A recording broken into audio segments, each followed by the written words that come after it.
Okay, let's take a look at some more transactions. We'll pick up where we left off in Chapter 3. So at the end of the last lecture, we talked about unearned revenue. So that was where we left off.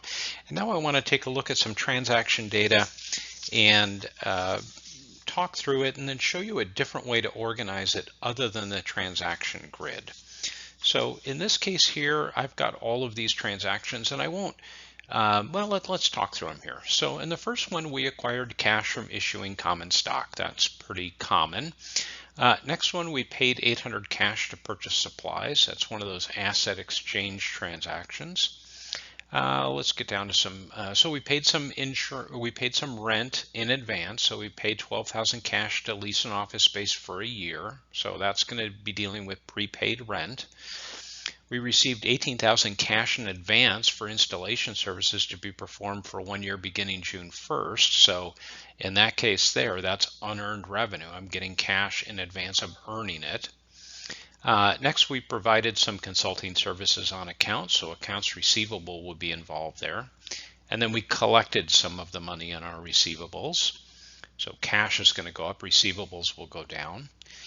We paid $32,000 cash for salary expense, so that's a direct expense, no problem. We incurred some other operating expenses on account, and we paid some money on our accounts payable. So cash will go down, accounts payable will go down. We paid $79,500 to purchase land that we're going to use for a future building site. It's again an asset exchange transaction. Cash goes down, land goes up. And then we paid $21,000 in cash dividends to stockholders. We've done that before too, where cash goes down, retained earnings goes down. Now we've got some adjustments that we want to record. So in that first one there, we take a physical count and we determine that we had $150 of unused supplies at the end of the year. I'll look back and see on transaction number 2, we bought $800 worth of supplies, so I must have used up $650 worth of supplies. I need to do the math there. So I'm going to do an entry where I reduce my asset supplies and reduce retained earnings to recognize the expense of using those supplies. Next, I recognize rent expense for the office space used during this accounting period. So I prepaid my office rent on March 1st. So that means I will have used up 10 of those 12 months that I paid for. So I'll reduce my prepaid rent by $10,000 and recognize an expense by $10,000. So 12,000 divided by 1 year is $1,000 a month, and 10 months have gone by. Okay. Next, we recognize a portion of unearned revenue that it earned during the accounting period. So in that case, we're talking about transaction 3, where we get $18,000 cash for work we're going to do that's going to take a year starting June 1st. So $18,000 in this case divided by 12. I should get my calculator out and make sure I'm right. That's $1,500 per month. And June 1st through the end of December, that's 7 months. So 1,500 times 7, I should recognize 10,500 of revenue. So I'm going to reduce my liability and increase retained earnings to recognize that revenue. And then at the end, I recognize accrued salary expense. So I increase my salaries payable and decrease retained earnings. What I want to show you a different way, that transaction grid is good for us to kind of get our heads around how things are impacted by transactions, but it's not super efficient in the real world. So here's another way of doing it. So I've got a bunch of different accounts here, and I'm just going to record each of the transactions as an increase or decrease in that account. And notice that there's a little number in brackets beside each transaction, so that allows me to go and trace that back. As an example, under cash, that first transaction that we increased the account by $55,000, that's transaction 1. I can look over to the right there in common stock and see that I increased common stock also with transaction 1. So I can trace things from here to the transaction or from the transaction to here, either way. So now I can use this, and again, this is just a little bit less clutter to see the transactions this way versus the transaction grid that we've been using. So I can take this information then and I can do a set of financial statements from it. So the first financial statement I always do is my income statement. So in this case, I have two different kinds of revenue, consulting revenue and installation revenue. And then I've got four different expenses that I subtract. So they end up with net income of $54,250. Then I can do the statement of changes in stockholders' equity. So beginning common stock is 0 plus what we've issued, 55,000, ends us at 55,000. Retained earnings starts at 0. We get the net income here minus the dividend, so we end at 33,250. So we have ending stockholders' equity of 88,250. And then I have my balance sheet there. So the ending balances, if we look back to those accounts that we summarized earlier, you'd see cash was 14,500, accounts receivable 5,400, and so forth.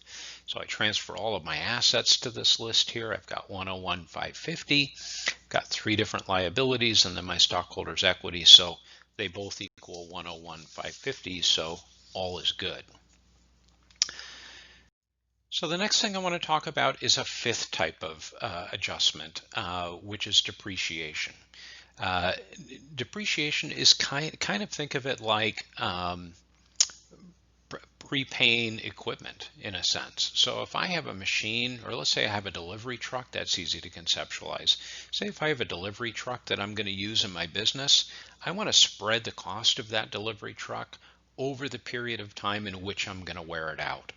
So some assets are going to decrease as they get physically worn out, like machines and trucks and buildings, things like that. And some things will become less useful to me for functional reasons, like a bunch of old flip phones or old computers or things like that that still function but just don't really work right. So depreciation is a way of allocating that cost over a period of time in a logical way. It's not a way to figure out the value of something. Okay, it's a cost allocation method. And to figure out my depreciation expense, we'll come and do this in more detail in a later chapter, but right now we'll just look at a simple method called straight line. So I need to know what the cost of the asset is. I need to estimate how long I'm going to use that asset, what its useful life is for me, and then what it's going to be worth at the end of its useful life. So then we'll call that salvage value.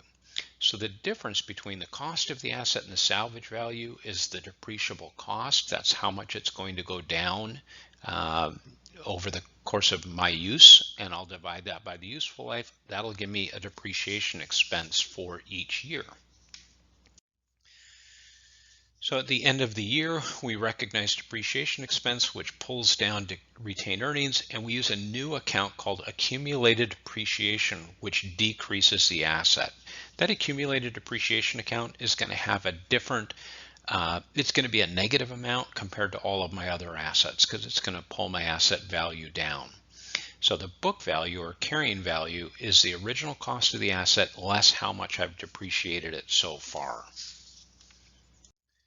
So here we go. On January 1, we purchase a used truck for $16,000. Cash goes down, truck goes up, asset exchange transaction. And then at the end of the year, so we estimate that the truck will be used for 3 years, and at the end of that, it'll have $1,000 salvage value. So I'm going to take it to pick apart or something like that, get $1,000 for it. So at the end of the year, I want to recognize the depreciation expense that I've incurred because I've been using that truck all year and I've used up part of its useful life. So in that case, I'll take $16,000 minus the $1,000 salvage value, so that's going to decrease in its value by $15,000 over its 3-year life. I divide by 3. That gives me $5,000 of depreciation for each year. So in that case, I record my accumulated depreciation, which again is a negative number in my assets, a different sign than its neighbors. So I have negative $5,000 in accumulated depreciation under assets, and then I recognize expense, which pulls my retained earnings down.